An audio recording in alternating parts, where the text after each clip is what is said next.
കൃത്യമായിട്ട് മുഴുവൻ കണ്ടില്ല. ക്യാമറയുടെ ഒരു ഭംഗി അതിലെനിക്ക് ഇഷ്ടപ്പെട്ടു. രണ്ടാമത്തെ സിനിമയിൽ നമുക്കൊരു വിപ്ലവത്തിന്റെ ഒരു ഇത് കിട്ടി. പക്ഷെ മൂന്നാമത്തെ സിനിമ എന്റെ മനസ്സിൽ തൂക്കിയത് മൂന്നാമത്തെ സിനിമയാണ്.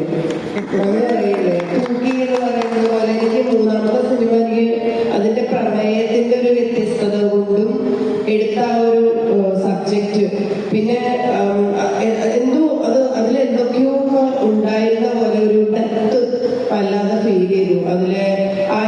അതായത് ആ മനുഷ്യൻ വലിയ വിദ്യാഭ്യാസമൊക്കെയുള്ള ആളാണ്. ഞാൻ ആരെ അണ്ടർഎസ്റ്റിമേറ്റ് ചെയ്യല്ല, എനിക്ക് അറിഞ്ഞുകൂടാ അദ്ദേഹത്തിന്റെ ഒരു എന്താണ് ഒരു വിദ്യാഭ്യാസം എന്നുള്ളതിനെ പറ്റി. പക്ഷെ അദ്ദേഹം എത്രയോ ഇതിന്റെ പേരിലാണ് അദ്ദേഹം സംസാരിക്കുന്നത്.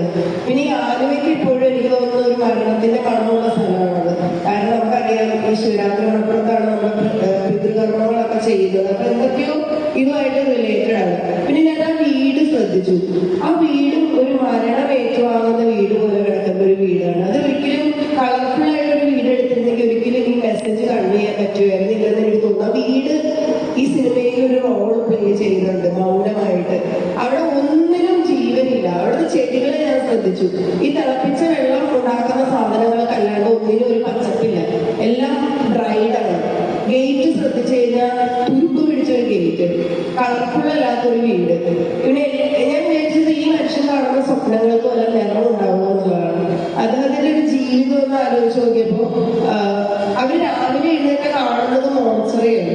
അവിടെ കിടക്കുന്നതെല്ലാം മരണവുമായി ബന്ധപ്പെട്ട വസ്തുക്കളാണ്.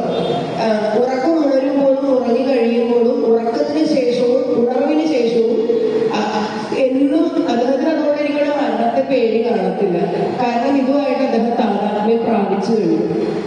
അതുകൊണ്ട് ഈ ശവമാരി എന്നുള്ള സിനിമ ഇത് കുറച്ചു നേരം കൊണ്ട് നമ്മുടെ ജീവിതത്തിലെ പറ്റി ഒരുപാട് ചിന്തിപ്പിക്കുന്ന ഒരു സിനിമയാണ്. അതിന്റെ വാക്കുകളും വളരെ ഡെപ്തായിട്ട് സംസാരിക്കുന്നു.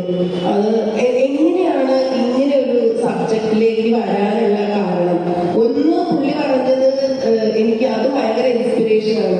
അതായത് പകലൊക്കെ നിങ്ങൾ ഇറങ്ങി നടക്കുമ്പോൾ എനിക്കിതിനെ പേടിക്കണം, പക്ഷെ രാത്രിയെ എനിക്ക് പേടിക്കണ്ട എന്ന് പറയുന്നിടത്ത് വലിയൊരു ഇത് അദ്ദേഹം ഷെയർ ചെയ്യുന്നുണ്ട്. അപ്പൊ ഇങ്ങനെയാണ് ഈ സബ്ജക്റ്റിലേക്ക് എത്തിയത്. കാരണം ഇതൊരു വ്യത്യസ്തമായിട്ടുള്ള ഒരു ആരോഗ്യത്തോടെ ഇനി മുമ്പ് ആരെങ്കിലും ചെയ്തിട്ടുണ്ടോ, പക്ഷെ വളരെ ഡിഫറെന്റ് ആയിട്ട് ചെയ്തിട്ടുണ്ട്.